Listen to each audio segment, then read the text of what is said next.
Allah Subhanahu wa taala. Alhamdulillah pada siang Jumat kali ini Allah masih memberikan kepada kita kesempatan untuk bisa hadir di majlis ini. Alhamdulillahi rabbil alamin. Karena ada sebagian saudara-saudara kita mungkin, ada sebagian sahabat-sahabat kita mungkin, ada sebagian tetangga-tetangga kita mungkin yang tanpa uzur syar'i namun mereka tetap meninggalkan ibadah salat Jumat secara berjamaah. Dan alhamdulillahi rabbil alamin, kita diberikan kesempatan dan hidayah oleh Allah Subhanahu wa taala. Semoga kita bisa menggenggamnya ila yaumil qiyamah. Salawat beriring salam senantiasa kita aturkan ke pangkuan Rasulullah sallallahu alaihi wasallam. Yang sekian kalinya khatib berwasiat untuk diri khatib sendiri wabil khusus dan juga kepada para jamaah semuanya, malah kita senantiasa meningkatkan kualitas keimanan dan ketakwaan kita kepada Allah Subhanahu wa taala.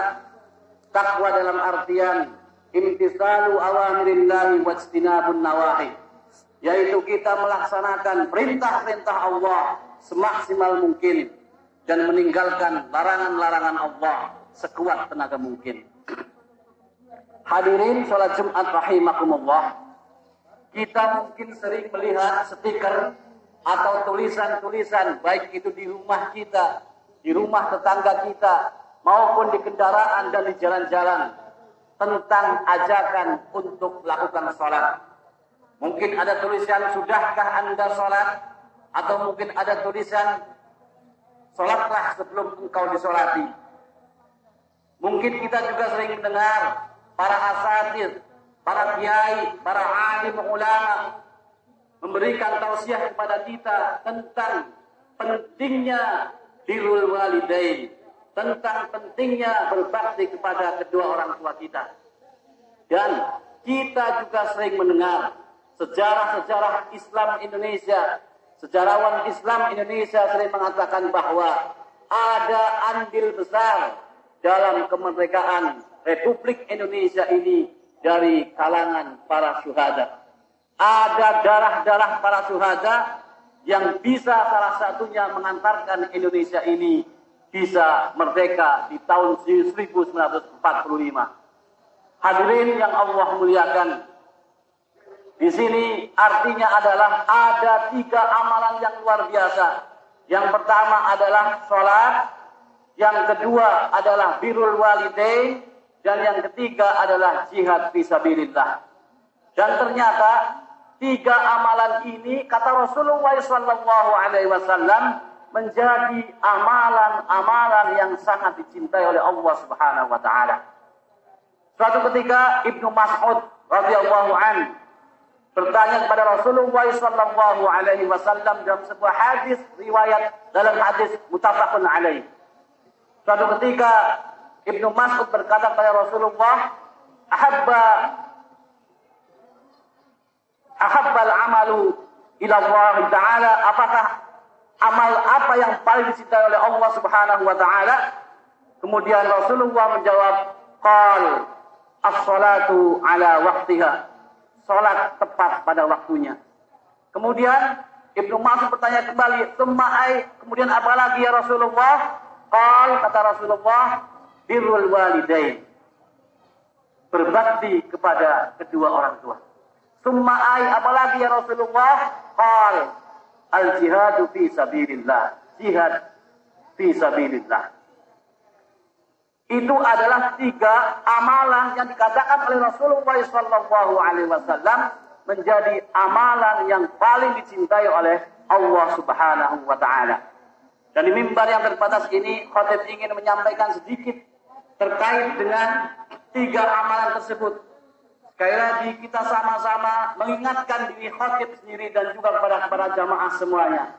Yang pertama adalah as-salatu ala waqtiha. Bapak-bapak, adik-adik yang Allah muliakan, ternyata sholat tepat pada waktunya menjadi amalan yang sangat dicintai oleh Allah Subhanahu wa taala. Setidaknya itu adalah versi hadis yang saya bacakan di atas. Dan hari ini Mohon maaf, jangankan sholat tepat pada waktunya, jangankan sholat berjamaah di masjid, sampai hari ini masih ada sebagian saudara-saudara kita, masih ada sebagian keluarga kita, masih ada sebagian tetangga-tetangga kita, kawan-kawan kita, sahabat-sahabat kita yang tidak melaksanakan sholat meskipun KTP mereka adalah beragama Islam. Jadi problem sampai saat ini ternyata harapan dari Rasulullah SAW yang dikatakan amalan terbaik, amalan yang sangat dicintai oleh Allah Subhanahu Wa Taala adalah sholat tepat pada waktunya, masih menjadi PR besar kita. Padahal mohon maaf, kita yang hadir di sini adalah para ayah. Setidaknya kita yang hadir di sini adalah calon para ayah. Dan kita tahu ada sebuah ayat yang sangat luar biasa. A'udzubillahi minasyaitonir rajim. Wa'mur ahlaka bis-shalah wastabir 'alaiha. Dan perintahkanlah keluargamu untuk mendirikan salat dan bersabarlah dalam melaksanakannya. Wa'mur ahlaka bis-shalah wastabir 'alaiha. La nas'aluka rizqa nahnu narzuquk. Kata Allah melanjutkan, kami tidak membutuhkan rizki darimu. Kamilah yang memberikan rizki kepadamu. Jadi mohon maaf, ada sebagian kekeliruan di tengah-tengah masyarakat kita. Bahwa seolah-olah tugas ayah hanya mencari nafkah. Bahwa seolah-olah tugas ayah hanya untuk memenuhi kebutuhan sehari-hari keluarga. Ada kekeliruan di tengah-tengah kita bahwa seolah-olah tugas ayah yang muslim itu hanyalah memberikan pendidikan yang layak, makanan yang layak, pakaian yang layak, rumah yang layak, dan lain sebagainya, sehingga mereka melupakan ibadah anak-anaknya, sehingga mereka melupakan ibadah istrinya. Padahal wa'mur ahlaka bis-shalah wastabir 'alaiha.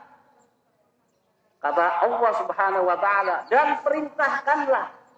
Ketika perintah ini maka ada tanggung jawab besar di pundak kita sebagai ayah dan calon ayah untuk menanggung beban dari Allah Subhanahu wa taala. Jadi pastikan sehari-hari sebaiknya, bahkan seharusnya kita harus mengontrol bagaimana ibadah anak-anak kita. Setiap hari kalau kita pulang kerja, baik kita sebagai petani, baik kita sebagai karyawan PT, baik kita sebagai guru, baik kita sebagai nelayan dan lain sebagainya, pastikan ketika kita sampai rumah, kita bertanya kepada anak kita, sudah sholat atau belum nak? Sudah sholat atau belum wahai istriku? Dan lain sebagainya. Jangan sampai kita berasik masuk dengan ibadah kita. Kita rajin ke masjid, kita rajin sholat, namun kita menutup mata apa yang terjadi pada anak-anak kita, apa yang dilakukan oleh istri kita.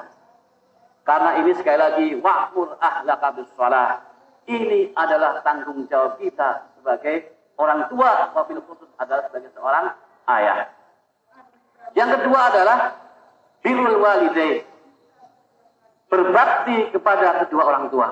Ada sebuah hadis yang luar biasa dari hadis riwayat Hakim. Rasulullah SAW bersabda, yang artinya kurang lebih kesimpulannya adalah bahwa Allah Subhanahu wa taala itu akan mengundurkan azab-azab atau dosa-dosa yang dilakukan oleh umat manusia, kecuali adalah dosa ketika kita berbuat jahat kepada orang tua kita. Kata Rasulullah SAW, barang siapa ada seseorang atau sebagian besar orang dan lain sebagainya yang berbuat jahat kepada kedua orang tuanya, maka Allah akan menyegerakan azabnya di dunia sebelum ia meninggal. Jadi pastikan seandainya ada di antara kita yang mungkin bisnisnya seret, keluarganya kurang harmonis, anak-anaknya masih nakal, kerjaannya dan lain sebagainya ada bermasalah, coba koreksi. Apakah di antara kita ada yang bermasalah dengan orang tua kita? Karena ini yang mengatakan adalah Rasulullah sallallahu alaihi wasallam dalam sebuah hadis riwayat Hakim. Allah akan menurunkan azab di dunia langsung ketika kita melakukan permasalahan dengan orang tua kita. Dan mohon maaf, seandainya kita sebagai seorang anak ingin berbakti, ingin sayang kepada orang tua kita, dan orang tua kita sudah meninggal, maka syaratnya adalah kita harus menjadi anak yang saleh. Karena apa, bapak-bapak dan adik-adikku sekalian? Kita tahu ada sebuah hadis sahih yang mengatakan bahwa akan terputus amalan-amalan ketika seseorang itu meninggal kecuali 3 hal. Yang pertama adalah shadaqatun jariyah, sedekah jariyah. Yang kedua adalah ilmu yang bermanfaat. Yang ketiga adalah awwaladin salih yad'ulah.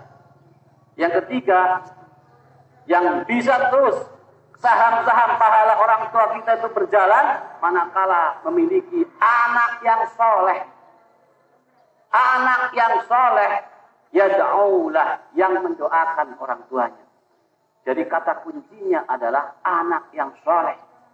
Jadi jangan Anda berharap ketika orang tua kita sudah meninggal, lalu kita melakukan tahlilan 1, 2, 3 hari, 7 hari, 40 hari, dan sekian hari, namun kita adalah anak-anak yang tidak berbakti kepada Allah Subhanahu wa Ta'ala. Kita tidak sholat, kita tidak puasa, kita rajin judi dan lain sebagainya. Sepertinya berat manakala doa kita dikabulkan oleh Allah Subhanahu wa Ta'ala. Namun apabila kita sudah menjadi anak yang saleh, maka tahlilan-tahlilan yang kita lakukan itu insya Allah akan mendorong sehingga orang tua kita selamat dikubur dan insya Allah juga akan selamat di akhirat kelak. Yang ketiga adalah al-jihad fi sabilillah, yaitu jihad di jalan Allah Subhanahu wa Ta'ala. Kalimat jihad, mohon maaf, hari ini sudah mulai diredupkan oleh orang-orang yang anti-Islam. Padahal sejatinya dengan salah satunya lewat jihad inilah Indonesia merdeka. Kita tahu banyak kiai, ulama, asatid, para habaib yang menjadi pahlawan-pahlawan Indonesia. Dan terkait dengan jihad, ada sebuah ayat dalam surat As-Saff. A'udzu billahi minasyaitonir rajim. Ya ayyuhalladzina amanu hal adullukum ala tijaratin tunjikum min azabin alim tu'minuna billahi wa rasulihi wa tujahiduna fi sabilillahi bi amwalikum wa anfusikum dzalikum khairul lakum in kuntum ta'lamun. Jadi intinya adalah, wahai orang-orang yang beriman, maukah kalian aku tunjukkan sebuah perniagaan yang tidak akan pernah merugi? Maka kata Allah memberi ketiga jawabannya. Yang pertama adalah beriman kepada Allah, yang kedua adalah kepada Rasulullah, dan yang ketiga adalah berjihad dengan jihad harta dan juga jiwa. Demikianlah 3 amalan yang sangat dicintai oleh Allah Subhanahu wa Ta'ala: salat tepat pada waktunya, berbakti kepada orang tua, dan jihad fisabilillah, jihad dengan harta dan jiwa. Fa'tabiru ya ulil absar la'allakum tuflihun. Allahumma salli wa sallim wa zid wa an'im wa tafaddal wa barik bi jalalika wa kamalika ala zaini ibadika wa ashrafi ibadik sayyidina wa maulana Muhammad وسلم رضي الله تبارك وتعالى عن كل صحابة رسول الله